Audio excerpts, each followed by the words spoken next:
মারা গেছে। আচ্ছা আচ্ছা, ছেলে বাইরে না? ওনার বাবা গেছে ঘরের জন্য গেছে রক্ষা করতে ভবেকে। হাই, আজকে চলে এসেছি বেলপাহাড়ির এক শবর এলাকায়, সঙ্গে অবশ্য রিকি, মঙ্গলি, দীপিকা। তো দেখুন বাড়িগুলোর অবস্থা, যে বাড়িতে দরজা পর্যন্ত নেই ঠিকঠাকভাবে, যে করুণ অবস্থা দেখলাম, যে কষ্ট দেখলাম, দেখে চোখের জলও আটকাতে পারলাম না। তো চলে এসেছি এই জায়গাতে আমি মালবিকা মজুমদারের সহযোগিতায়, তিনিই খবরটা দেন এই জায়গার। তো এসে একবেলার ভোজ, দেখুন এইখানে বাড়িতে থাকে এক অসহায় মা যার ছেলে বাইরে থাকে। তো এই সমস্ত কষ্ট দেখে মনে হয় না যে আমরা জীবনে যতটুকুই না পাওয়া না কষ্ট আছে সেগুলো কিছুই নয়। এই যে সকালে রান্না গরম ভাতটুকুই খাচ্ছে, আর কিছু বলার নেই। কষ্ট দেখে চোখের জল আটকাতে পারি না, তাই ছোটোখাটো একটা ব্লগ করেই ফেললাম। নিয়ে এসেছি ওদের জন্য কিছু পুরনো শীতবস্ত্র, কিছু নতুন শীতবস্ত্র ও নতুন জামা প্যান্ট। তার সাথে আছে দুপুরের মধ্যাহ্নভোজ, মাংস আর মিষ্টি। তো আমি এসে দেখি যে কষ্ট দেখে আমার এই ঠান্ডার মধ্যে, তারা দেখুন বাড়ির অবস্থাটা দেখুন।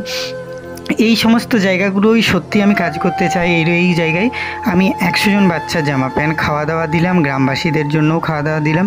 তো এইভাবে যেন অনেক অসহায়ের পাশে দেখুন, আপনাদের বাড়িতে যেটুকু আমাদের বাড়ির মাথায় ছাদ আছে সেটা অনেক ভালো।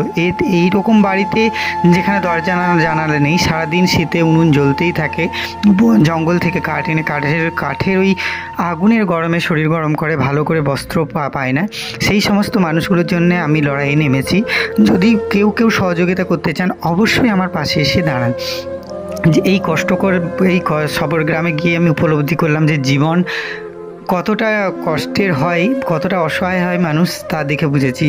আমার সঙ্গে গেছে সৃষ্টিপ্রিয়া। দেখুন বাচ্চাগুলোকে থালাবাটি টিফিন নিয়ে এসেছে, যেহেতু দুপুরে মধ্যাহ্নভোজ বাড়িতে নিয়েও যাবে, মানে বাচ্চাগুলো খাচ্ছে, তাদের বাড়ির লোককে দেওয়া হচ্ছে। ঠিকঠাকভাবে আমি ভিডিও তুলতে পারিনি, কারণ দুজন করে আসছে, খাচ্ছে, ভিডিও তুলছে।